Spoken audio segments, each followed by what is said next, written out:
오늘은 하나님을 신뢰할 때 일어나는 일이라고 하는 제목으로 새벽에 말씀을 듣기를 원합니다.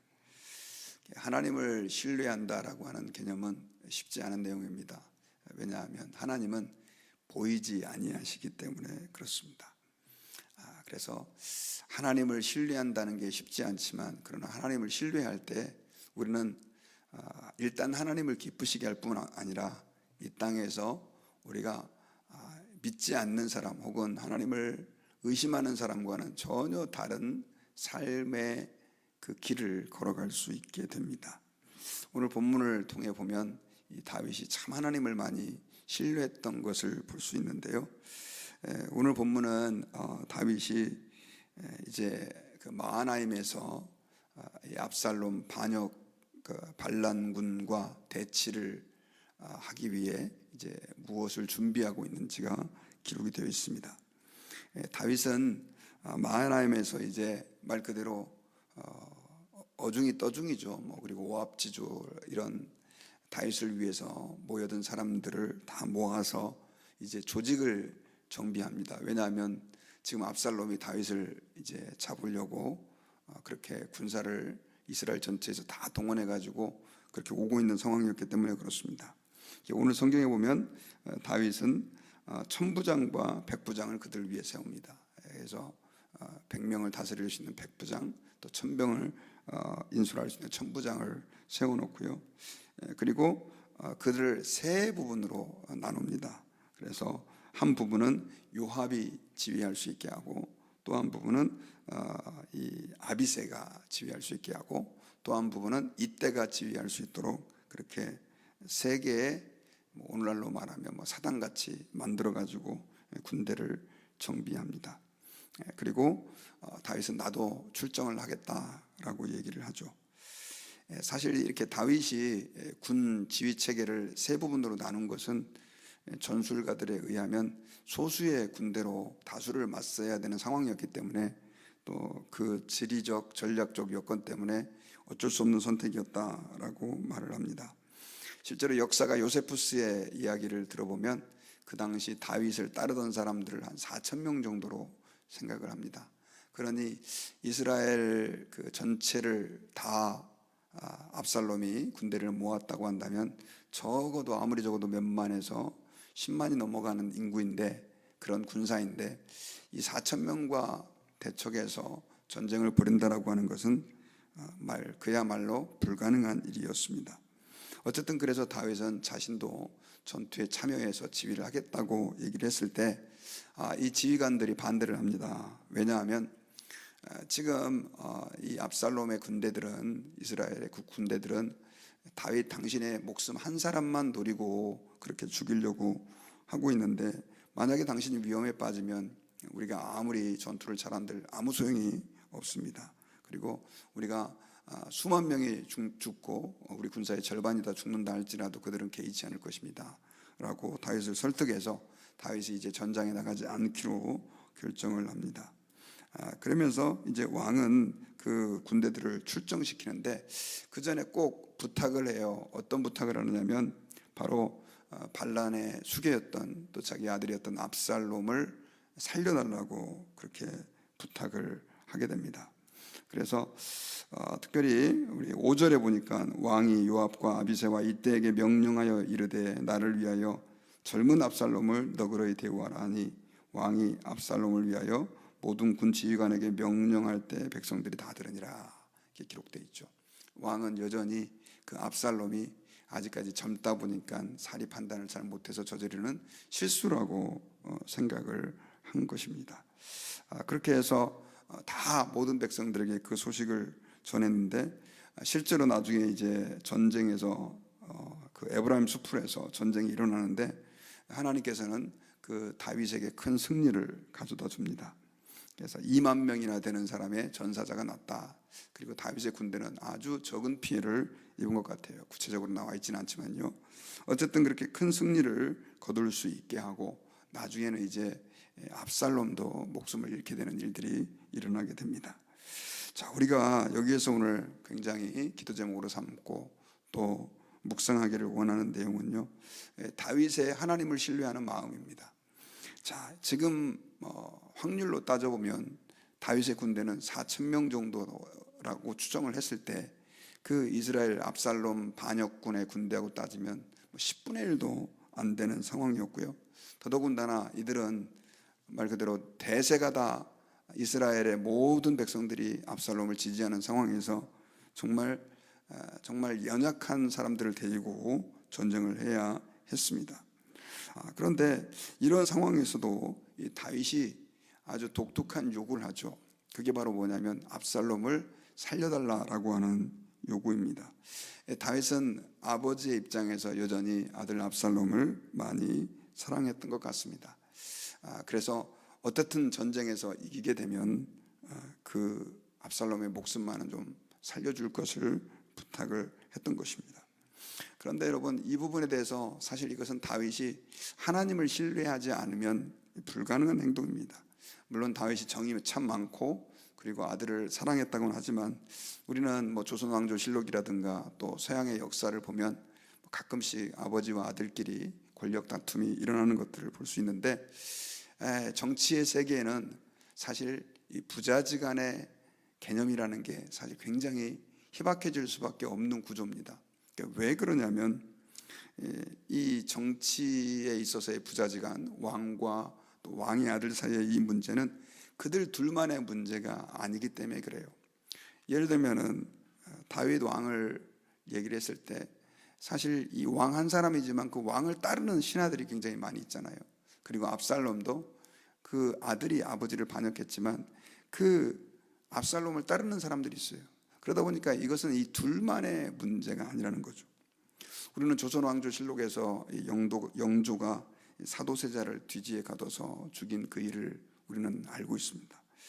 아무리 사랑하는 아들이었지만 말 그대로 이 정치적인 흐름 또 이슈들, 그런 헤게모니를 따라갈 수밖에 없는 게 그 당시 왕과 또 왕자의 운명이었다는 거죠. 그런데 더더군다나 이 압살롬은 말 그대로 아버지를 그렇게 모욕을 하고 실제로 군대를 일으켜서 아버지를 죽이려고 칼을 다윗의 목에 들이대고 있는 상황인데, 그리고 또 더 한 가지 우리가 생각해 봐야 될 게 뭐냐면, 앞서서 아까 다윗의 신하들이 얘기했던 것처럼 이 압살롬은요, 다윗 한 사람만 죽이면 사실 전쟁이 끝나는 거예요. 그런데 이 다윗은 압살롬을 좀 살려달라라고 얘기를 했단 말이에요. 그러면 안 그래도 수적으로 너무나 불리한 전쟁인데 압살롬을 안 죽이려고 그걸 갖다가 고려하면서 전쟁을 한다는 것은 거의 전술적으로도 말도 안 되는 이야기입니다. 근데 이것은 어떻게 그렇게 다윗이 이런 얘기를 했을까? 물론 그것은 자식에 대한 정도 있지만 그것은 철저하게 하나님을 신뢰하는 행동에서 나온 것이다 라고 하는 것을 우리가 살펴볼 수 있습니다. 그리고 아까 말씀드렸던 것처럼 압살롬을 살려달라라고 얘기했던 것은 혹시나 하나님이 나와 함께 하셔서 이 전쟁에서 이길 수 있게 해 주실 것을 믿었기 때문에 고백한 것입니다. 다윗이 이렇게 고백한 것은 그는 자신의 수많은 경험에서 비롯된 경우도 있습니다. 그가 어린 나이에 그 골리앗과 대적해서 물맷돌로 그를 쳐서 이기게 하신 하나님, 그분에 대한 신뢰, 또 수많은 전투에서 숫자적으로도 불리하고 또 굉장히 미약한 상태였음에도 불구하고 하나님께서 자신에게 승리를 주실 때가 많이 있었다는 것을 그는 확신하면서, 비록 이 모든 일들이 자기가 범죄해서 일어나는 일이지만 하나님이 그 진노 중이라도 긍휼을 베풀어 주실 것을 다윗은 기대하면서 신뢰했던 것입니다. 그리고 또 한 가지, 다윗이 하나님을 신뢰하지 않으면 불가능했던 행동은 아까 군사를 세 때로 나눴다고 그랬잖아요. 세 때로 나눠가지고 세 파트로, 하나는 요압이, 하나는 아비새가, 하나는 이때가 지휘했는데, 이 이때는 제가 지난번에 새벽 예배도 한번 얘기했지만 가드 사람, 블레셋 사람입니다. 그리고 망명한 지 채 얼마 되지 않는 그런 사람이었었어요. 그런데 그를 군 최고 사령관으로 임명을 한 것이죠. 이거는 말 그대로 굉장히 위험한 도박이었고 모험이었습니다.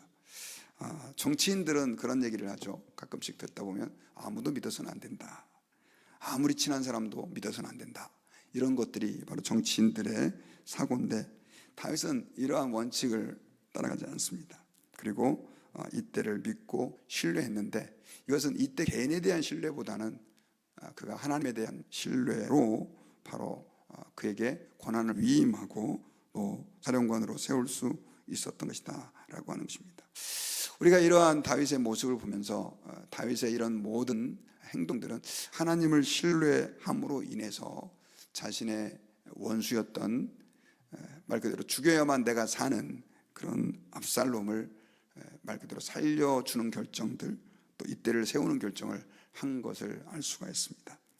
이런 다윗의 모습은 우리로 하여금 온전히 하나님을 신뢰하고 또 변함없이 우리를 사랑하시는 예수님의 그 모습을 생각나게 합니다. 제가 사실 미국에 오기 전까지만 해도 별로 그렇게 심각하게 생각하지 못했던 모습이 바로 가룟 유다의 배신입니다.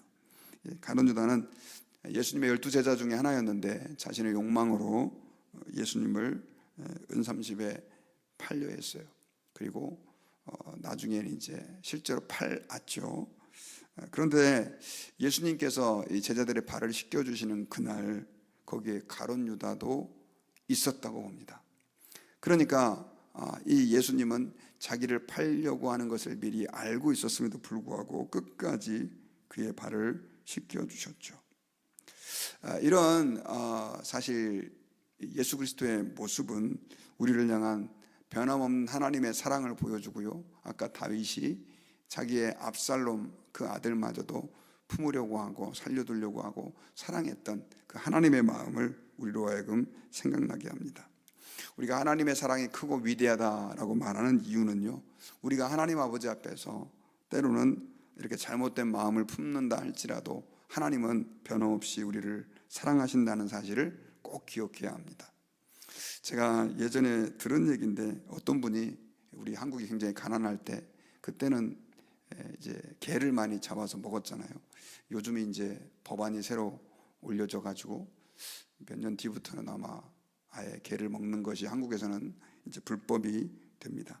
이와 얽힌 얘기인데, 너무 먹을 게 없으니까 이제 자기가 그 마당에서 기르던 개를 잡아 먹으려고 산에 끌고 가가지고 이제 그 개를 막 이렇게 죽이려고 하는데, 그 개가 막, 한국은 개를 죽일 때 막 이렇게 고기가 맛있어야 된다고 그래서 두들기잖아요. 매달아 놓고 두들기고, 그리고 이제 나중에 죽이려고 하는데 이 개가 매달려서 매를 맞다가 나중에 도망을 간 거죠. 그래가지고 이 주인은 안 그래도 좀 정이 들었는데 잘 됐다 싶어가지고, 그러고 이제 집에 탁 들어오는데 그 마당 대문에서 그 강아지가 그 주인을 보고 꼬리를 흔드는 거예요, 피 흘린 몸으로. 그러면서 이제 결국 그 개를 못 잡아먹고 같이 살게 됐다, 뭐 이런 얘기. 사실 얼마나 우리 민족이 배고프고 힘들었으면 뭐 그런 에피소드가 있었겠습니까? 그런데 사실 많은 사람들이 요즘 애완견을 굉장히 좋아하고 또 반려견들과 함께 뭐 가족처럼 여기고 하는데, 그들의 특징은요 그런 것 같아요. 아무리 주인이 못되게 해도 여전히 주인을 사랑하고, 근데 그게 하나님께서 우리를 향하신 사랑인 것 같아요. 정말 죄인 된 우리, 심지어 하나님을 모른다고 하고 어떤 사람은 하나님을 욕을 함에도 불구하고 하나님은 우리를 여전히 사랑하시고 독생자 예수님을 통해서 죄악에서 구원하여 그의 백성 삼으시는 그 놀라운 사랑.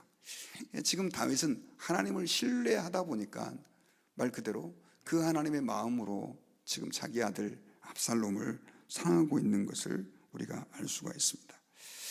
제가 어저께 설교할 때 심는 대로 거둔다 이런 설교를 했어요.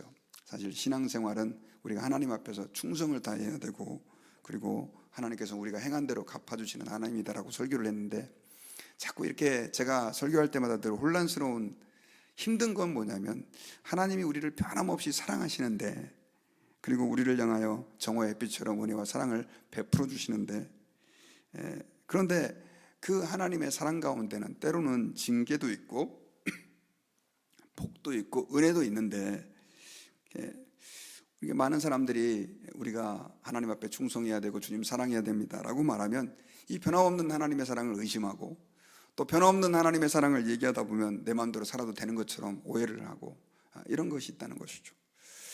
그런데 여러분, 아무리 우리가 좀 혼란스러웠다 할지라도 한 가지 꼭 기억해야 될 것은 하나님은 우리를 변함없이 사랑하시는 하나님이시다라고 하는 사실입니다. 우리가 특별히 오늘 본문을 묵상하면서 다윗이 엄청 아버지를 사랑했네, 이렇게 단순하게 생각하지 말고 그 압살롬을 품는 다윗의 마음에서 우리는 우리 주님이 얼마나 우리를 사랑하시는지를 다시 한번 생각해보고 그 마음 가지고 우리의 이웃들을 사랑하고 또 가족들을 사랑하고 또 우리 교우들을 사랑할 수 있는 그런 하나님의 사람이 될 때 정말로 그것이 이 땅에서 하나님을 신뢰함으로 우리가 나타낼 수 있는 삶의 증거임을 믿으시기를 주의 이름으로 축원합니다. 저는 이제 말씀의 결론을 맺겠습니다. 오늘 본문은 다윗이 이제 그 압살롬의 군대와 전쟁을 하면서 그에게 그 군사들에게 절대로 압살롬의 목숨은 해하지 말아라 라고 부탁을 하는 내용입니다. 그는 정말로 아들을 사랑했고 또 정말 말 그대로 세상적으로 봤을 때는 게임도 안 되는 전쟁임에도 불구하고 하나님을 신뢰하면서 그 부탁을 했고 또 그 전쟁을 치르게 된 것입니다.